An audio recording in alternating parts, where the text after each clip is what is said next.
السلام علیکم ورحمۃ اللہ وبرکاتہ۔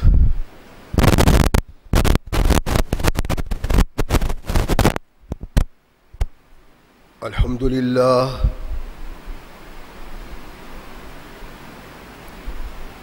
للہ نحمده ونستعینه ونستغفره ونؤمن به ونتوکل علیہ ونعوذ باللہ من شرور انفسنا ومن سیئات اعمالنا من يهده الله فلا مضل له ومن يضلل فلا هادي له ونشهد أن لا إله إلا الله وحده لا شريك له ونشهد أن محمدا عبده ورسوله أما بعد فأحسن الحديث كتاب الله وخير الهدي هدي محمد صلى الله عليه وسلم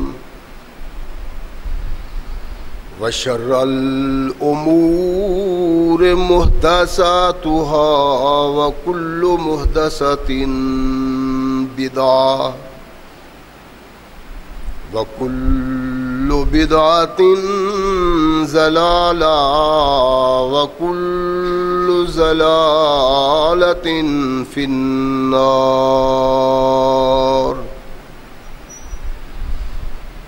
أما بعد فأعوذ بالله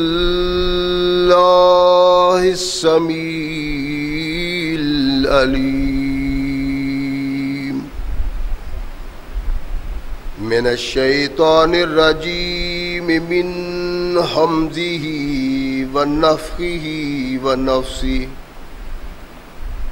بسم الله الرحمن الرحيم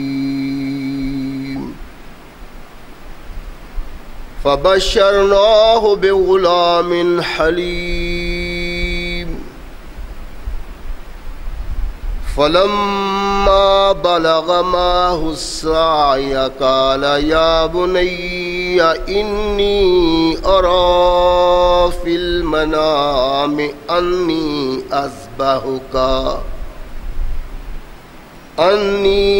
أذبحك فانظر ماذا ترى قال يا أبت افعل ما تؤمر ستجدني إن شاء الله من الصابرين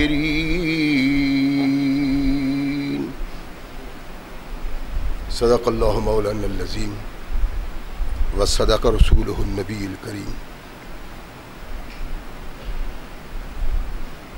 ہر قسم کی حمد و ثنا، تعریفات و توصیفات اس خالق و مالک کے لیے ہیں جس نے اس ساری کائنات کو تخلیق دیا اور اس کی حسن و آبادی کے لیے حضرت انسان کو تخلیق فرمایا۔ کروڑوں درود و سلام اس ہستی اقدس جس کا نام نامی اسم گرامی ہے محمد، لاکھوں رحمتیں ان نفوس قدسیہ پہ کہ جنہوں نے سرور کائنات علیہ الصلاۃ والسلام سے اس ضابطۂ حیات کو وصول کیا اور اس کو ہم تک پہنچانے کے لیے اپنا تن من دھن قربان کر دیا۔ اللہ کی یہ بہت بڑی کرم نوازی ہے کہ اس نے اس ضابطۂ حیات کو ہم تک پہنچانے کے لیے ایسے مضبوط ذرائع اور اسباب استعمال فرمائے کہ ان کی موجودگی میں ہم ببانگ دہل کہہ سکتے ہیں کہ یہ ضابطۂ حیات جو آج قرآن کی صورت میں ہمارے ہاتھوں میں موجود ہے، یہ وہی ضابطۂ حیات ہے جو آج سے کم و بیش 1450 سال پہلے نبی کائنات رسول ثقلین حضرت محمد رسول اللہ صلی اللہ علیہ وآلہ وسلم پہ انسانوں کی رشد و ہدایت کے لیے نازل ہوا۔ اللہ کی اس کرم نوازی پہ ہم جس قدر بھی اس کا شکریہ ادا کریں، کما حق کا ہو اس کا شکریہ ادا نہیں ہوتا، اس لیے کہ یہ ضابطۂ حیات وہ دستور المتقی ہے کہ اگر انسان اس سے تعلق پیدا کر لے تو یہ قرآن اس کی دنیاوی زندگی کے لیے ایک عظیم کردار ادا کرتا ہے۔ اگر اس کو اپنے جسم و روح پہ جاری و طاری کر لیا جائے تو یہی وہ واحد ضابطۂ حیات ہے جو انسان کو دنیا کے ساتھ ساتھ عقبہ کی کامیابی کی ضمانت بھی دیتا ہے۔ مگر صدحیف ایسے ضابطۂ حیات کی موجودگی کے باوجود آج جو زندگی ہم سطح ارض پہ بسر کر رہے ہیں وہ مسلمان کے لیے قابل فخر زندگی نہیں۔ تمام قومیں کچھ نہ کچھ عزت و وقار رکھتی ہیں، لیکن ہم جنہوں نے انسان کو انسانیت سکھلائی آج اتنے تہی دامن ہیں کہ خود اپنے اندر جھانکتے ہیں تو شرم محسوس ہوتی ہے اپنے کردار پہ۔ اس کا سبب کیا ہے؟ اللہ سے دوری، رحمت کائنات محمد رسول اللہ صلی اللہ علیہ وآلہ وسلم سے دوری۔ جوں جوں یہ قوم اللہ اور رسول سے دور ہوتی گئی تب تب یہ اللہ کی ناراضگی کا شکار بنتی گئی، اور آج جس مقام پہ آج ہم ہیں یہ اسی دوری کا سبب ہے۔ قرآن نے ہمیں ایک باوقار قوم بنانے کے لیے آدم سے لے کر محمد رسول اللہ صلی اللہ علیہ وسلم تک جتنے بھی انسان گزرے ہیں ان کی موعظت بری کہانیاں، عبرت برے واقعات ہمارے سامنے رکھے اور ارشاد فرمایا کہ ان پہ غور و فکر کرو اور ان کو پیش نگاہ رکھ کے اپنے مستقبل کو بنانے کی کوشش کرو۔ لیکن صدحیف جس کی بنیاد پہ یہ سب کچھ بننا تھا آج اسی سے مسلمان کا تعلق ٹوٹا ہوا ہے۔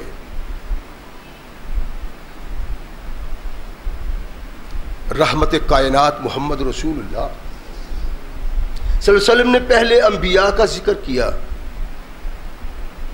جو اللہ نے اپنے محبوب پہ کھولا، اور کچھ ایسے انبیاء ہیں جن کے کردار کو وضاحت کے ساتھ بیان کیا۔ مقصود کیا تھا کہ وہ کردار، وہ افعال، وہ سوچ و بچار اگر انسان اختیار کرتا ہے تو وہ دنیا میں یوں ہی کامیاب و کامران ہو سکتا ہے جیسے وہ لوگ ہوئے۔ بڑے بڑے عظیم کردار ہمارے سامنے ہیں، اور یہ ایک کردار جس کا آج ذکر مقصود ہے میں نے پچھلے خطبہ جمعہ میں بھی عرض کیا تھا کہ اس انسان کو آدم علیہ السلام سے لے کر رحمت کائنات محمد رسول اللہ سے پہلے کسی نبی کو رسول کو وہ مرتبہ اور مقام نہیں دیا جو اس انسان کو دیا ہے. اللہ کے نبی سے پہلے تنہا انبیاء اور رسول اللہ میں یہ شخص ہے جس کے سر پہ اللہ نے خلت کا تاج رکھا اور اس کو خلیل الرحمن قرار دیا، اور کسی نبی کو نہیں. ان کے بعد اگر اس مقام و مرتبہ پہ کسی کو کھڑا کیا ہے، اس عظمت سے سرفراز فرمایا ہے، وہ کائنات کے آقا محمد رسول اللہ کی ذات ہے. اور دو شخصیات کائنات میں ایسی ہیں جنہوں نے ایسی بھرپور تحریک پیدا کی کہ قیامت تک ان کا نام، ان کا ذکر، ان کا کردار زندہ رہے گا. بلکہ میں نے پچھلے خطبہ جمعہ میں عرض کیا تھا کہ یہ اللہ کا نبی، اللہ کا محبوب اپنے اللہ سے درخواست کرتا ہے. جب قوم سے جھگڑا کیا، مناظرہ کیا، مجادلہ کیا، مقاتلہ کیا، تو اپنے اللہ سے دعا کی کہ اللہ میرا ذکر خیر پچھلے لوگوں میں قائم رکھنا، یعنی میرے کردار کو مرنا نہیں چاہیے. یہ کوئی ایسی خواہش نہیں جو نفس پرستی پہ مشتمل ہو، بلکہ ایسے کردار کے سبب ہے جو کردار انسان کو اس کے اعلیٰ و عرفہ مقام پہ کھڑا کرتا ہے اور اس کو اپنی پہچان دیتا ہے. انسان کی پہچان کیا تھی؟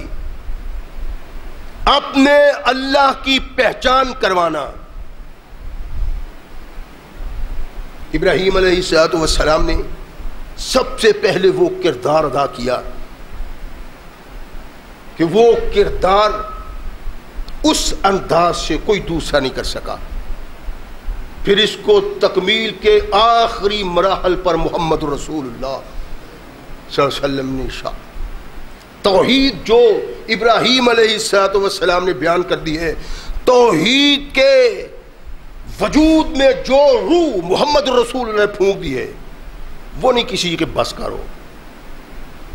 ایک ایسے مقدس اور محبوب رسول کا اللہ ذکر کرتے ہیں کہ وہ کیسا محبوب تھا، کیسا مقبول تھا، کیسا اللہ والا تھا. کائنات کی ہر چیز کو پس پش ڈال دیا. اگر کسی کی رضا مطلوب تھی، اگر کسی کو خوش کرنا مقصود تھا، اگر کسی کی توجہ حاصل کرنا مقصود تھا تو وہ اللہ کی ذات تھی. اللہ کے لیے ابراہیم علیہ السلام ساری کائنات سے ٹکرا گئے، اور اللہ نے ابراہیم علیہ السلام کی بات سنی. اللہم جلی لسان صدق فی الاخرین، اللہ میرے نظریہ حیات کو قیامت تک والے لوگوں میں قائم رکھنا. ارشاد فرمایا ابراہیم تیرے کردار کو قیامت تک زندہ رکھوں گا. اور پھر ارشاد فرمایا وَاذْكُرْ فِي الْكِتَابِ إِبْرَاهِيمَ إِنَّهُ كَانَ صِدِّيقًا نَبِيًّا. قرآن میں میرے محبوب ابراہیم کا ذکر کیا کرو. اللہ سبب کیا ہے؟ فرمایا میری توحید کا ایسا علم بردار تھا، میری توحید کا ایسا پرچار کر تھا، اللہ نہیں چاہتا کہ اس کا نام مٹ جائے، اس کو قیامت تک زندہ رکھنا چاہتا ہوں. توحید کے سبب ابراہیم علیہ السلام نے اللہ سے درخواست کی، اور توحید ہی اس بات کا سبب تھا کہ اللہ نے ارشاد فرمایا قیامت تک تمہیں زندہ رکھوں گا. پھر ہر پڑھنے والوں کا وَاذْكُرْ فِي الْكِتَابِ إِبْرَاهِيمَ، انہو کان صدیقا نبیا، میرے اس محبوب اور مقبول بندے کا ذکر کیا کرو۔ یہ جو ہم کرتے ہیں نا، ہر سال ابراہیم علیہ السلام کا تذکرہ، ہر سال ابراہیم کی توحید کا تذکرہ، ہر سال ابراہیم علیہ السلام کے ساتھ شدائد اور مصائب جو ہوئے ان کا تذکرہ، ہر سال اللہ کے لیے کائنات کی تمام طاقتوں سے ٹکرانا، یہ جو ہم بیان کرتے ہیں نا، اس کا سبب یہ ہے کہ اللہ نے کہا فَاذْكُرْ فِي الْكِتَابِ ابراہیم، وگرنہ واقعات وہی، لیل و نہار وہی، دلائل وہی، صورتیں وہی، عظمت وہی، فقار وہی، بار بار کیوں بیان ہوتا ہے؟ اس لیے کہ اللہ نے ابراہیم علیہ السلام سے وعدہ کیا تھا اور حکم دیا قرآن میں وَاذْكُرْ فِي الْكِتَابِ ابراہیم۔ ابراہیم علیہ السلام کی زندگی کا ہر قدم انسانیت کی روح میں توحید کی جلا پھونکتا۔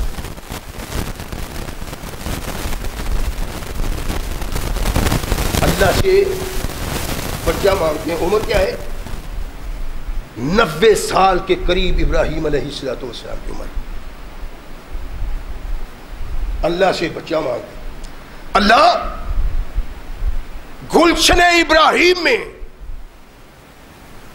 بیٹے کی خوشبو نہیں، بیٹی کی خوشبو نہیں، لیکن مانگتا وہ ہوں جس سے تیری توحید زندہ رہے اور میری تعلیم چلتی رہے۔ بیٹا،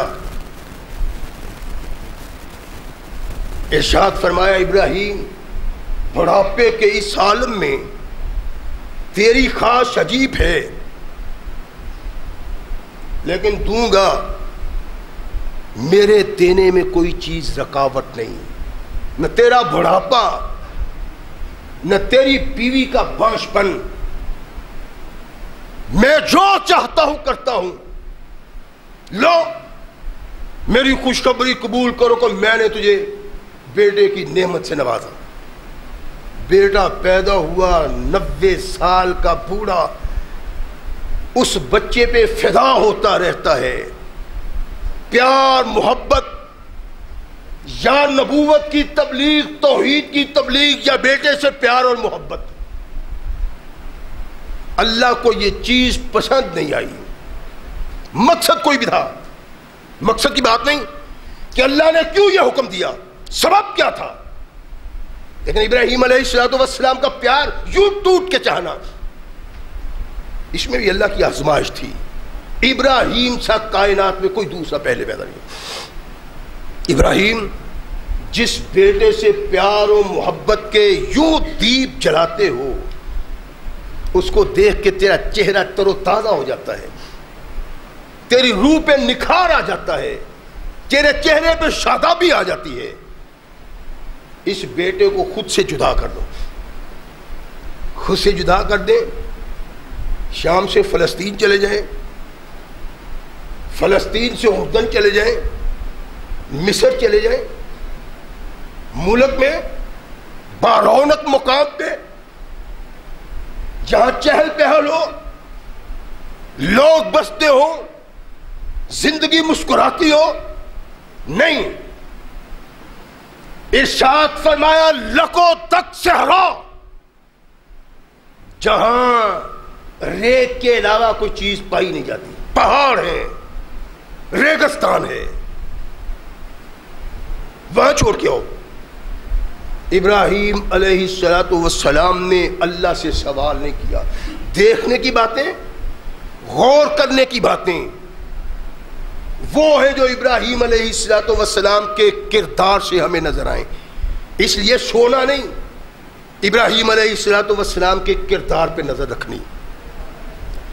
ابراہیم علیہ السلام کو کہا تمہارا یہ دودھ پیتا بچہ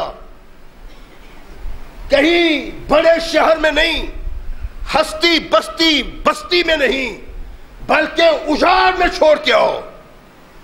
سوال پیدا ہو سکتا تھا اللہ اس کا سبب کیا ہے؟ اگر تیرے دین کو ضرورت ہے، اگر کوئی خاص ضرورت ہے تو ٹھیک ہے، وگرنہ کیوں نہیں، چھوڑاؤ چھوڑائے. بیوی نے آوازیں دی کہ ابراہیم کہاں چھوڑ کے جا رہے ہو؟ صحرا ہی صحرا ہے، انسانیت کا دور دور تک نام نہیں، یہاں کوئی سبزہ نہیں، پینے کو پانی نہیں، موت رقصہ ہے اس صحرا میں، ہمیں چھوڑ کے جا رہے ہو کیوں؟ ابراہیم علیہ السلام نے پیچھے مڑ کے نہیں دیکھا. کیوں؟ بس سیدھے چلتے ہوئے کہا میرے اللہ کا حکم ہے، میں نے اللہ کے حکم پہ تمہیں یہاں چھوڑا ہے. اور کمال ہے ان لوگوں کا جو ایسے لوگوں کے دامن سے وابستہ ہوئے. ارشاد فرمایا اماں ہاجرہ نے کہ ابراہیم اگر یہ اللہ کا حکم ہے تو مجھے کائنات کی کسی طاقت کا خوف نہیں ہے.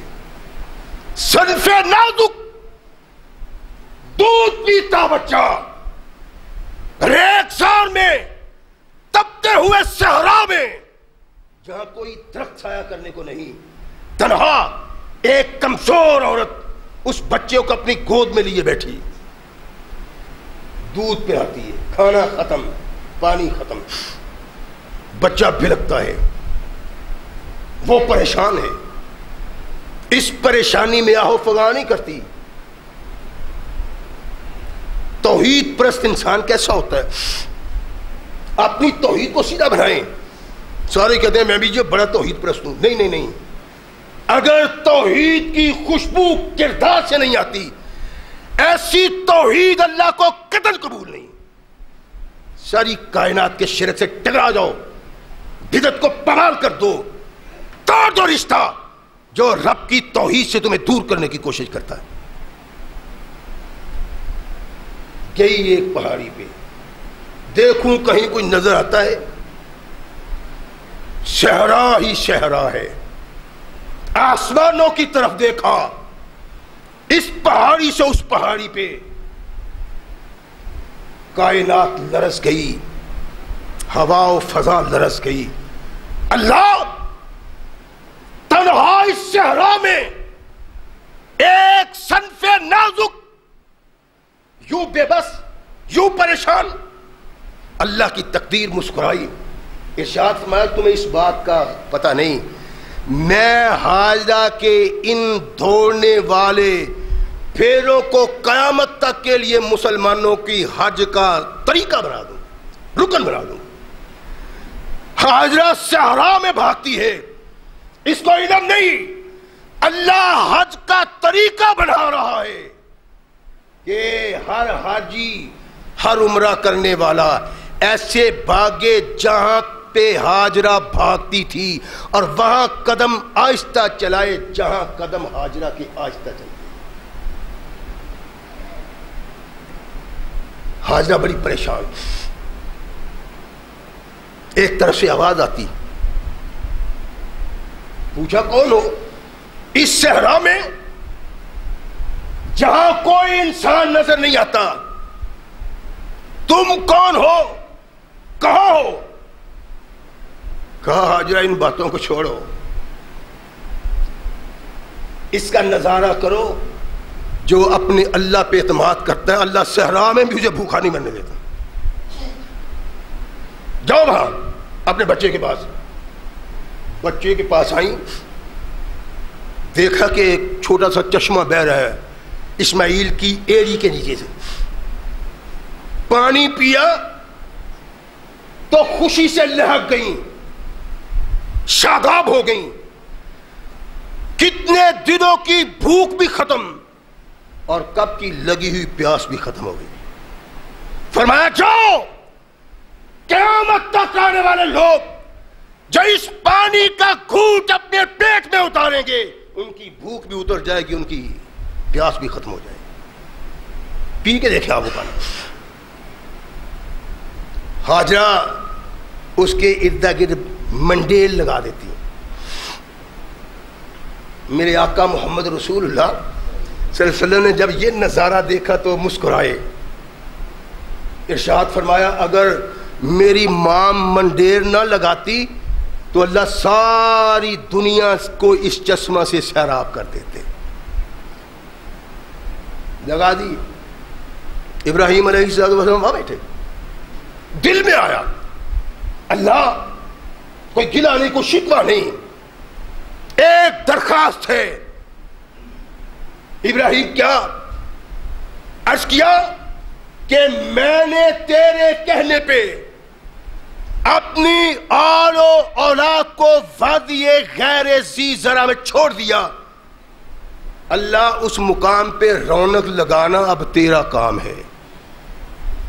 صحرا دور تک تا حد نگاہ صحرا ہی صحرا۔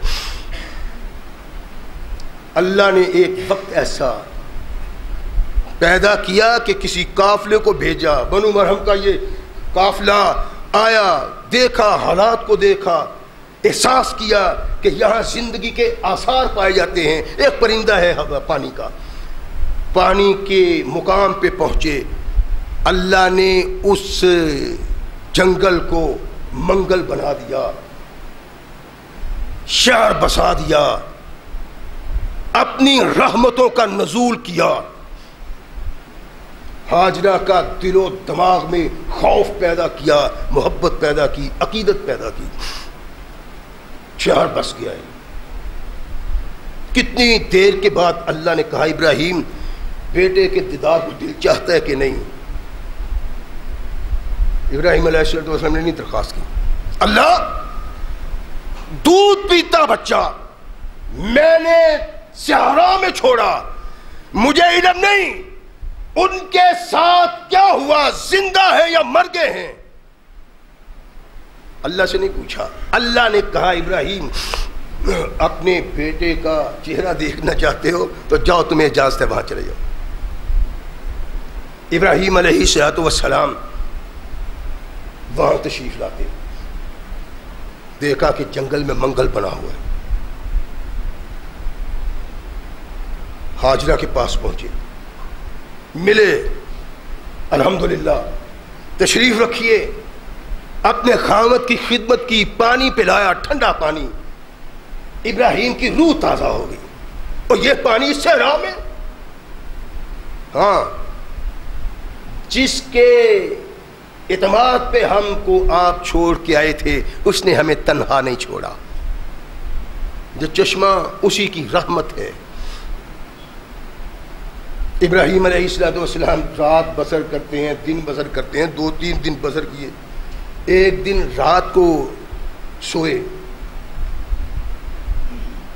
تو خواب آئی، خواب بڑی بھیانک، خوفناک، خطرناک خواب ہے، انسان کو لرزا دینے والی، ہلا دینے والی، تڑپا دینے والی۔ کیا ہے کہ ابراہیم اپنے بیٹے کو اپنے ہاتھ سے ذبح کر رہے ہیں، بیٹے کے خون سے ہاتھ لتھڑے ہوئے، ہڑبڑا کے اٹھے۔ کیا ہے؟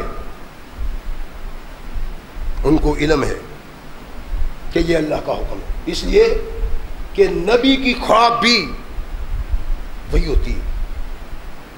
صبح اٹھے، ابراہیم کی قربانی کی تیاری شروع کی، اسماعیل کی قربانی کی۔ کہا بیٹا چلو ذرا باہر چلیں، چلو، چلنے پھرنے کے اب قابل ہیں، اپنے پاؤں پہ چلتے۔ ابراہیم علیہ السلام لے کے بیٹے کو چلتے ہیں۔ جب ابراہیم منا کے قریب پہنچتے ہیں تو شیطان راستے میں رکاوٹ۔ پہلے ہاجرہ کے پاس ایک بزرگ کی صورت میں، خوبصورت بزرگ، باریش، روب داب والا، ہاجرہ اسماعیل کہاں ہے؟ کہاں اسماعیل کو ابراہیم لے گئے؟ باہر کیا ہے؟ باہر بس کسی پروگرام پہ گئے، تجھے پروگرام کا پتہ ہے؟ نہیں۔ کہنے لگا پروگرام یہ ہے کہ ابراہیم تیرے بیٹے اسماعیل کو ذبح کر دے گا۔ کہتی ہیں شاید آپ کی عقل خراب ہو گئی ہے۔ کیوں؟ اور کوئی باپ اپنے ہاتھ سے بیٹے کو ذبح نہیں کرتا۔ کہتا ہے اس باپ نے کرنا ہے، یہ باپ پاگل ہو گیا ہے، کہتا ہے مجھے خدا کہتا ہے۔ کہنے لگی اس کا مطلب ہے کہ تو شیطان ہے۔ اعوذ باللہ منک، تجھ سے اللہ کی پناہ چاہتی ہوں۔ اور سن لو، اگر یہ رب کا حکم ہے اسماعیل کو صحرا میں ذبح کرے، اس کی ماں کو آ کے یہاں ذبح کرے، اللہ کے احکام کے سامنے ہم سرے تسلیم کرتے ہیں، میں بھی قربان ہونے کو تیار ہوں۔ اسماعیل کی کیا بات ہے؟ پریشان ہوا،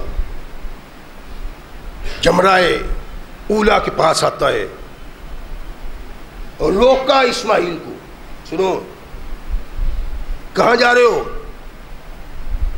کہنے لگے قربانی کرنی ہے۔ قربانی کیا ہے؟ پتہ نہیں، بابا کو علم ہوگا۔ اور کہنے لگا قربانی یہ ہے کہ تیرا باپ تجھے ذبح کرے گا، تیری قربانی کرنی۔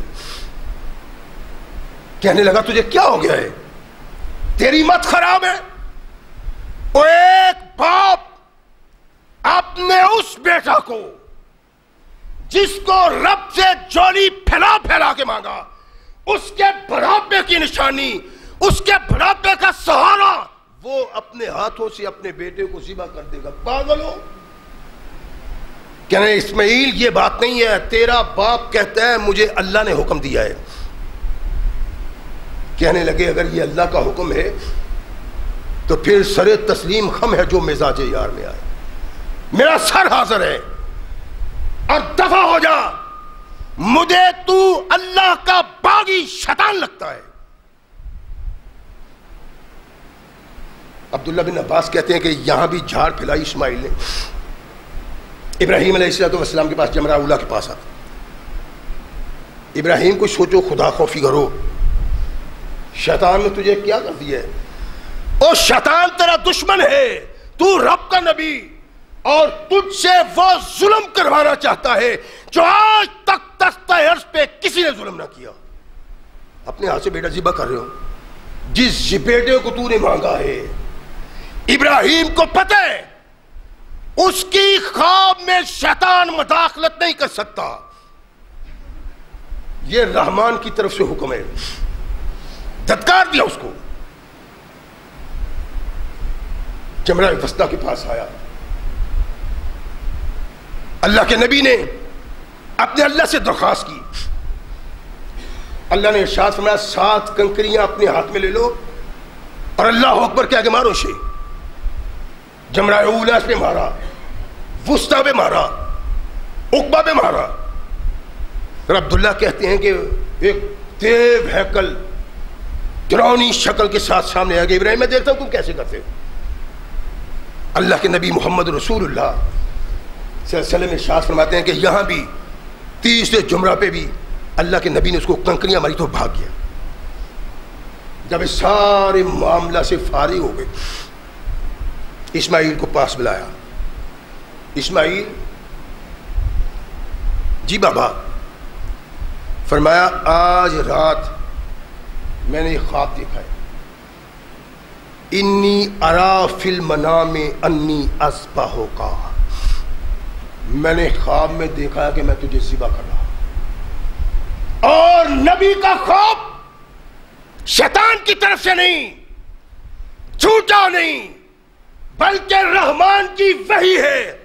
مجھے اللہ نے حکم دیا ہے کہ میں اپنے ہاتھ سے تمہیں ذبح کر دوں، فانظر ماذا ترا، میری بات سن لی ہے، اب مجھے بتاؤ کہ تمہارا کیا ارادہ ہے۔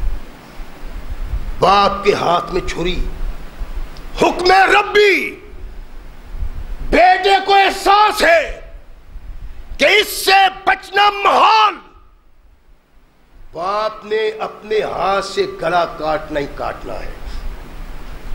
اپنے باپ کی طرف نگاہ اٹھا کے دیکھی اور کہا یا ابت افعل ما تؤمر ستجدنی انشاءاللہ من الصابرین۔ بابا جو آپ نے خواب میں دیکھا ہے وہ کر گزریے، مجھے آپ اللہ کے فضل و رحمت سے صابر و شاکر پائیں۔ اسماعیل کے منہ سے یہ نکلے ہوئے الفاظ آج کے دور کے اقبال کے کانوں میں پڑے تو اس کی روح تڑپ کہ یہ فیضان نظر تھا یا کہ مکتب کی کرامت تھی، سکھائے کس نے اسماعیل کو آداب فرزندی۔ میں اس جس کا باپ بیمار تھا، آنکھوں میں آنسو، پریشان، دیکھے ان آنکھوں سے اس شخص کو، اس نوجوان کو۔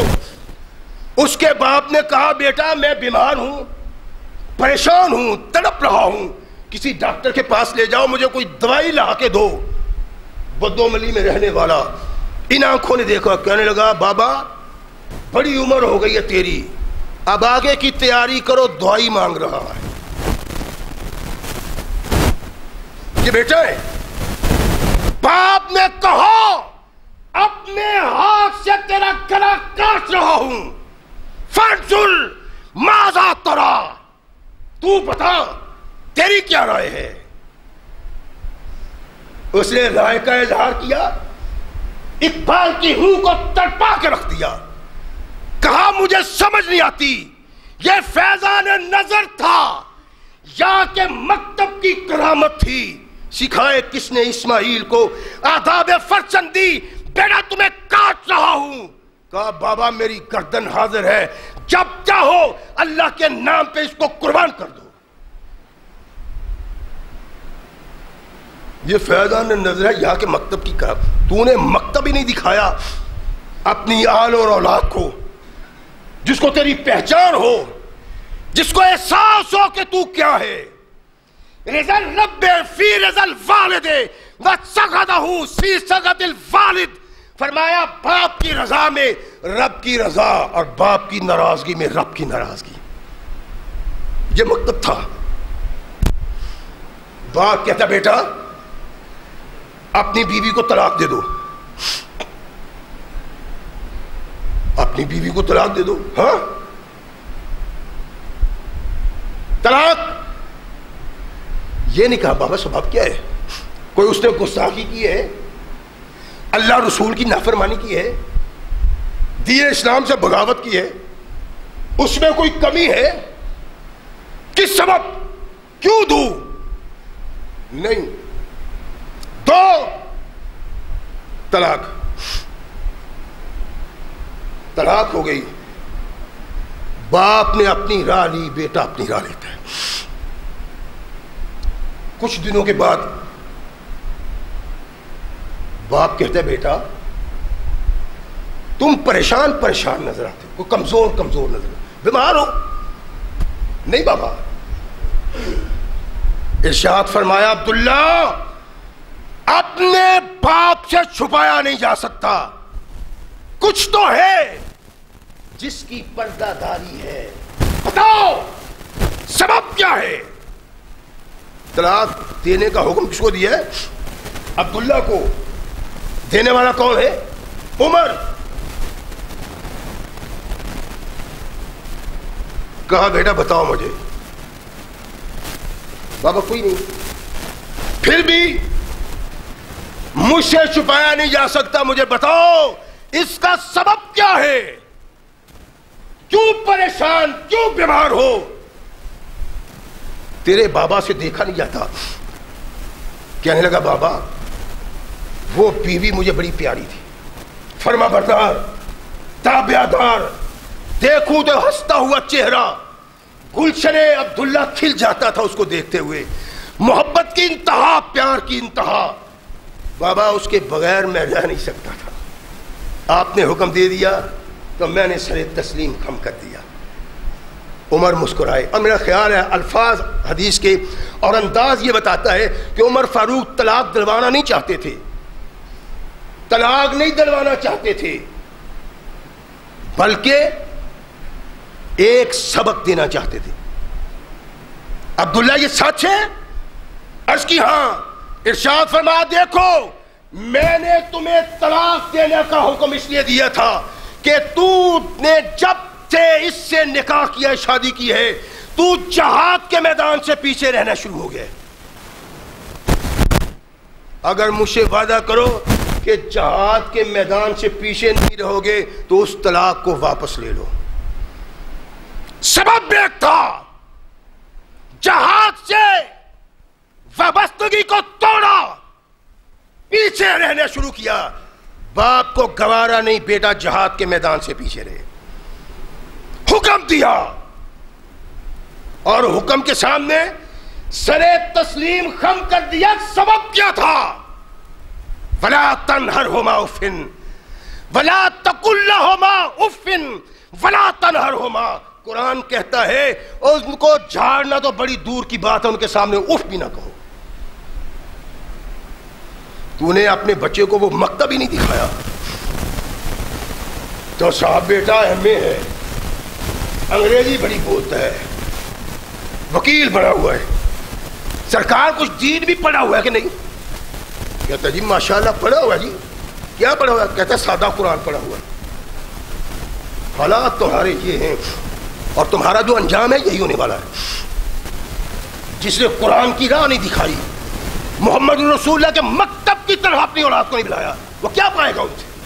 یہی جو اس نے کہا بابا بڑی عمر ہو گئی ہے تمہاری، زمین باپ کی، جاگیر باپ کی، دولت باپ کی، اور یہ وارث بننے والا کہتا ہے مر جاؤ، تمہاری زندگی کی ضرورت نہیں ہے. اللہ کہتے ہیں بھلا تقل لہما اف ولا تنہرہما. اف پھٹکنا بہت دور کی بات ہے، اف بھی نہیں کہنا. فانظر ماذا ترى یا ابت افعل ما تؤمر ستجدنی انشاءاللہ من الصابرین. روایت قرآن کہتا ہے فلما اسلما وتلہ للجبین. جب دونوں نے اللہ کے فرمان کے سامنے سر تسلیم خم کر دیا، باپ نے بیٹے کو پیشانی کے بل لٹا لیا.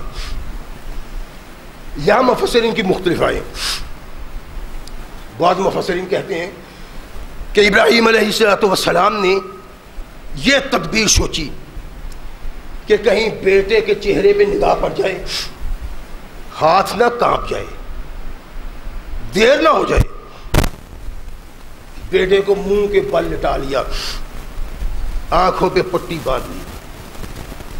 بعض مفسر کہتے ہیں کہ نہیں، اسماعیل علیہ السلام نے کہا، اور جو قربان ہونے جا رہا تھا، جو گردن پیش کر رہا تھا، جو سر کٹوا رہا تھا کہ اس کے رب کو اس کی قربانی مطلوب ہے، وہ بیٹا کہتا ہے بابا مجھے اوندے منہ لٹا لو، ایسا نہ ہو میری نگاہ سے تیری نگاہ ٹکرائے، تیرے ہاتھ میں لرزہ آئے، تو رب کی آزمائش میں ناکام ہو جائے. یہ فیضان نظر تھا یا کہ مکتب کی کرامت تھی؟ کون اقبال کو سمجھائے؟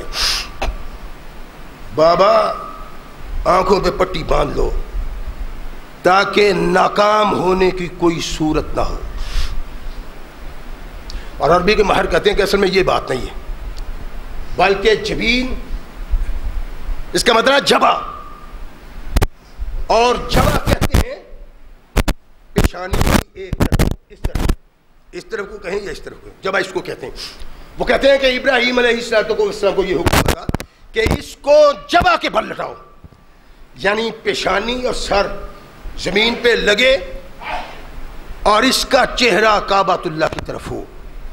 قتادہ کہتے ہیں کہ ابراہیم علیہ السلام نے اس کو لٹایا اور اسماعیل کا چہرہ کعبہ کی طرف کیا. جو بھی ہے یہ ایسی آزمائش ہے جس آزمائش میں شاید کوئی انسان کامیاب نہ ہوتا. ایک تھا جو یہ کردار ادا کر سکتا تھا، وہ رب کا نبی. اگر کوئی اور کر سکتا تو وہ پاگل ہے. رب کے نبی نے اپنا اکلوتا بیٹا جو رب سے مانگ مانگ کے لیا، برسہا برس اللہ کے دربار میں رویا.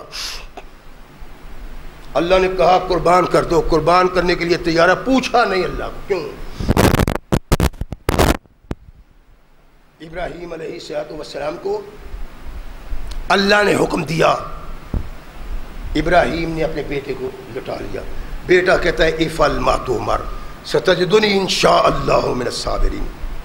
اللہ کہتے ہیں فلما اسلما وتلہ للجبین، دونوں نے فرما برداری کا اظہار کیا، جبین کے بل لٹا لیا. ونادیناہ یا ابراہیم قد صدقت الرؤیا انا کذالک نجزی المحسنین. ابراہیم چھری چلا رہے ہیں، اور بعض روایات میں ہے کہ اللہ نے ابراہیم کی طرف اس وقت وحی نہیں کی بلکہ براہ راست چھری کو مخاطب کیا. یا سکینۃ لا تقطعی، اے چھری اسماعیل کے گلے کو کاٹنا نہیں ہے. باپ تیزی کے ساتھ اسماعیل کے گلے پہ چھری چلا رہا ہے، اور فرشتے کو حکم ہوا اس کو نکالو نیچے سے. نکالا، چھترا نیچے کر دیا. آواز آئی وَنَادَيْنَاهُ يَا إِبْرَاهِيمُ قَدْ صَدَّقْتَ الرُّؤْيَا كَذَلِكَ نَجْزِي الْمُحْسِنِينَ. ابراہیم تو نے اپنی خواب کو کھٹ کر دکھایا ہے. ابراہیم آنکھوں سے پٹی اتارتے ہیں، دیکھا کہ اسماعیل پاس مسکرا رہا ہے اور چھترا ذبح ہوا پیارا ہے. اللہ کہتے ہیں إِنَّا كَذَلِكَ نَجْزِي الْمُحْسِنِينَ. یوں ہی ہم نیک لوگوں کو، اللہ پہ اعتماد کرنے والوں کو جزا دیتے ہیں کہ بیٹا اکلوتا بچا لیا اور جنت سے بھیج کے ایک مینڈا ذبح کروا دیا. اور اللہ ارشاد فرماتے ہیں کہ ابراہیم نے کہا تھا اللہ میرے کردار کو زندہ رکھنا. بتاتے ہیں وَتَرَكْنَا عَلَيْهِ فِي الْآخِرِينَ، ہم نے ابراہیم کے اس کردار کو بھی قیامت تک کے لیے زندہ کر دیا. رحمت کائنات محمد رسول اللہ صلی اللہ علیہ وسلم سے کسی نے پوچھا تھا اللہ کے نبی یہ قربانی کیا ہے؟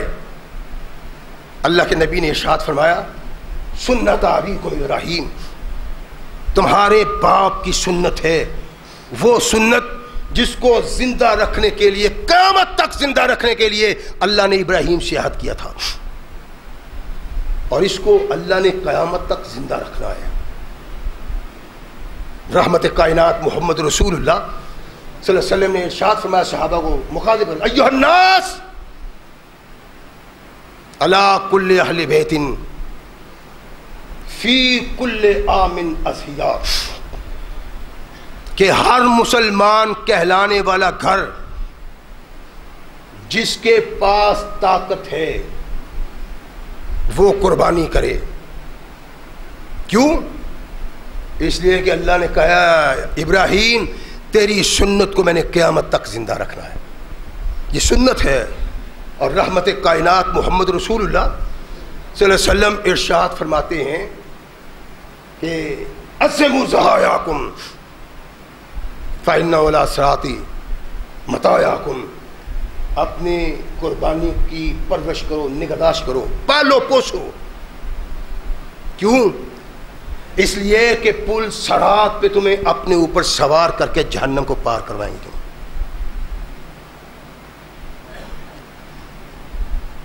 عام طور پہ آج ہم وہ نہیں ہیں، پہلے تھا لوگ قربانی کرتے تھے، بڑی محبت سے اس کی پرورش کرتے تھے، پالتے تھے، اس کو محبت اور پیار سے کھلاتے تھے، پلاتے تھے، اور جب یوں پال پوش کے اس کو قربانی کے لیے لٹاتے، چھری ہاتھ میں چلتی تو دل کو مٹھی بھری جاتی تھی، اس لیے کہ محبت اور پیار. اور اللہ کے نبی کے فرمانے کا بھی مقصد یہ کہ اگر ذبح کرتے ہوئے تمہیں ابراہیم کی سنت یاد نہیں آ جاتی تو مزہ کیا اس قربانی کا. لیکن آج کا دور ہے کہ ہم لوگ اس کی طرف توجہ نہیں دیتے. عید کی رات کو لے لیا، 2-4 دن پہلے لے لیا، بچوں نے مجبور کیا تو 10 دن پہلے لے لیا. آج قربانی یہ ہے. رحمت کائنات محمد رسول اللہ صلی اللہ علیہ وسلم ارشاد فرماتے ہیں کہ قربانی اللہ کی رضا کے لیے کرو. بعض وپاری کہتے ہیں کہ میں نے بھی وپار کیا، دیکھا سنا مجھے کہ بچے چھوٹے ہوتے ہیں، بیگم صاحب ساتھ ہوتی ہے، جس پہ وہ ہاتھ لگا دیتے ہیں نا اس کی آپ دگنی قیمت مانگیں وہ آپ کو مل جائے گی. یہ قربانی نہیں ہے. اللہ کے نبی نے ارشاد فرمایا صرف اللہ کی رضا کے لیے، ابراہیم کی سنت کو زندہ رکھنے کے لیے. عظموا ضحایاکم فإنہ علی الصراط مطایاکم، پل صراط پہ تمہارے کام آئیں گے. ہم کیا کرتے ہیں؟ جو بھی جانور آگے آیا لے لیے. رحمت کائنات محمد رسول اللہ صلی اللہ علیہ وسلم علی المرتضیٰ رضی اللہ تعالیٰ عنہ کو ارشاد فرماتے ہیں کہ علی، جب تم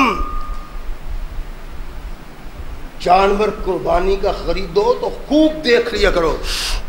میری بات غور سے سنیں، نبی رحمت محمد رسول اللہ صلی اللہ علیہ وسلم کا فرمان ہے. ہم عام طور پہ اس کو پیش نگاہ نہیں رکھتے اور خرید لینے کے بعد آتے ہیں مولانا صاحب اس کے کان کو یہ ہے، اس کے سینگ کو یہ ہے، تھوڑا سا لنگڑاتا ہے، ایسے ہے ایسے ہے، دوندا نہیں ہے، ویسے 2 سال کا ہے، بڑا تنو مند ہے. یہ نہیں ہے. رحمت کائنات محمد رسول اللہ صلی اللہ علیہ وسلم نے ارشاد فرمایا علی، جب تم قربانی کا جانور لو تو خوب دیکھ لو اس کے کان چیرے ہوئے نہ ہوں، اس کے کان کٹے ہوئے نہ ہوں، اس کے کانوں میں سوراخ نہ ہو. اللہ کے نبی محمد رسول اللہ صلی اللہ علیہ وسلم فرماتے ہیں کہ وہ کمزور ناتواں نہ ہو جس کی ہڈیوں میں مخ نہیں ہے، بلکہ طاقتور توانا جس میں کسی قسم کا کوئی نقص نہ ہو. یہ نقص جو محمد رسول اللہ ارشاد فرماتے ہیں، اس کا سبب پتہ کیا ہے؟ اس کا سبب یہ ہے کہ مکہ کے کافر مشرک جب اپنے بتوں کے نام کوئی نظر پیش کرتے تھے، چھترا، بکرا، گائے، اونٹ، تو مختلف اپنے معبودوں کے نام جو نظر مانتے تھے، قربانی مانتے تھے، ان کی مختلف نشانیاں تھیں. کچھ تو لوگ ایسے تھے جو اس کان کو چیر دیتے تھے، چیرا دے دیتے اس میں، چھوٹا یا بڑا، اندر یا باہر، نیچے یا اوپر، وہ چیر دیتے تھے.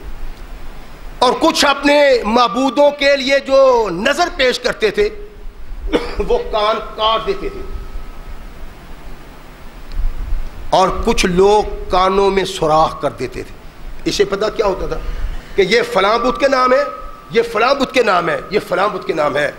اللہ کے نبی محمد رسول اللہ صلی اللہ علیہ وسلم نے ارشاد فرمایا، تم بتوں کے نام پہ چڑھائے گئے جانوروں کی مثل نہ بناؤ. اللہ کے نام پہ وہ قربان نہ کرو جس کے کان میں سوراخ ہو. آتے ہیں سوراخ چھوٹا، اور چھوٹا سا کان کٹا ہوا جی، معمولی سا چیز ہے جی، تھوڑا سا لنگڑاتا ہے. اگر جانور خریدنے سے پہلے لنگڑاتا ہے تو جانور جائز نہیں، لیکن اگر لے لینے کے بعد اس کو چوٹ لگ جاتی ہے پھر اس کی لنگڑاہٹ حرج نہیں ہے. اگر کوئی زخم آ جاتا ہے لے لینے کے بعد، قربانی کے نام لگا دینے کے بعد، تو پھر وہ حرج نہیں ہے. اگر سینگ کٹا ہوا ہے تو وہ قربانی صحیح نہیں ہے. کائنات کے آقا محمد رسول اللہ صلی اللہ علیہ وسلم نے بالوضاحت یہ چیزیں ارشاد فرمائی.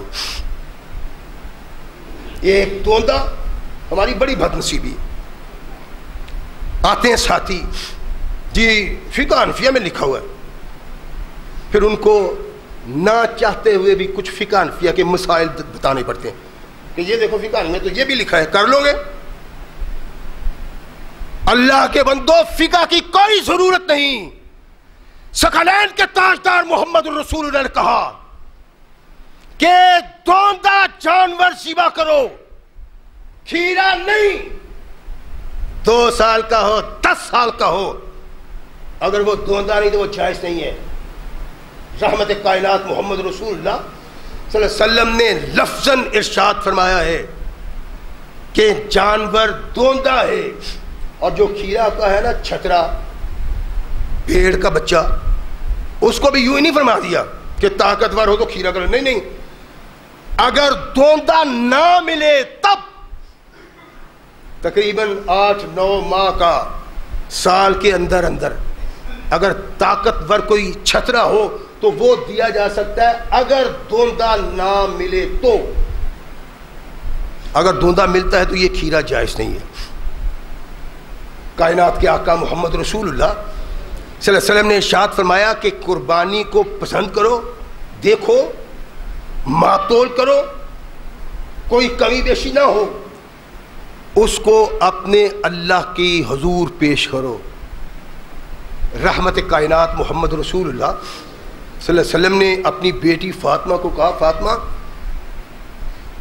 جب تو قربانی دینا تو اپنی قربانی کے پاس کھڑا رہا کرو۔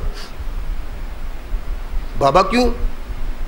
فرمایا قربانی کے خون کا پہلا قطرہ گرنے سے پہلے پہلے گناہ سارے معاف کر دیے جاتے ہیں۔ فاطمہ طاہرہ بڑی خوش ہوئی، عرض کی آقا یہ صرف اہل محمد کے لیے، اہل بیت محمد کے لیے صلی اللہ علیہ وسلم؟ ارشاد فرمایا نہیں، قیامت تک کے مسلمانوں کے لیے۔ جانور وہ خریدا جائے جو جانور رحمت کائنات محمد رسول اللہ کے فرمان کے مطابق ہے، ڈنڈی نہیں مارنی، اور جی یہ ہے تھوڑا سا ہے، اتنا سا ہے، اتنا ہے، معمولی چیز ہے، معمولی سا، نہیں نہیں نہیں، سراخ معمولی ہے یا نہیں، چیرا ہوا معمولی ہے یا نہیں، کان معمولی کٹا یا نہیں، یہ کوئی بات نہیں ہے۔ اگر کٹا ہوا تو رحمت کائنات محمد رسول اللہ نے اس کو ناپسند کیا ہے۔ کیوں؟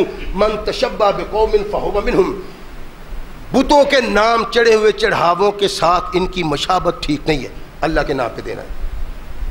تو یہ اپنے پیشے نگاہ رکھیں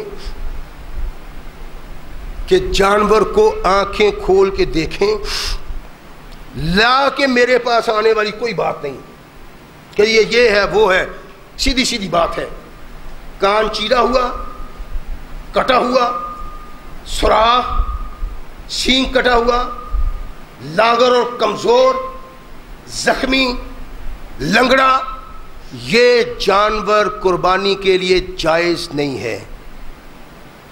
جو اپنے اللہ کی رضا کے لیے قربان کرتے ہیں، اللہ کے نبی نے گارنٹی دی ہے کہ خون کا پہلا قطرہ گرنے سے پہلے پہلے اس کے گناہ معاف ہو جاتے ہیں۔ اللہ ہمیں نبی رحمت محمد رسول اللہ صلی اللہ علیہ وسلم کی سنت کے مطابق زندگی بسر کرنے کی توفیق عطا فرمائے۔